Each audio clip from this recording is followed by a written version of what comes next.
கடலலை கொஞ்சும் திருச்செந்தூரில் விஸ்வரூபமே வேலையா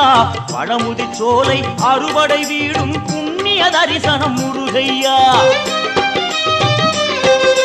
திருநீர் அணிந்து வரும் போது நெஞ்சில் நிம்மதி பிறக்குது கந்தையா முகனே சிவனார் மகனே உன்னை பாட பாட சுகமாகுதையா வேல் முருகா அரோகரா அரோகரா வேல் முருகா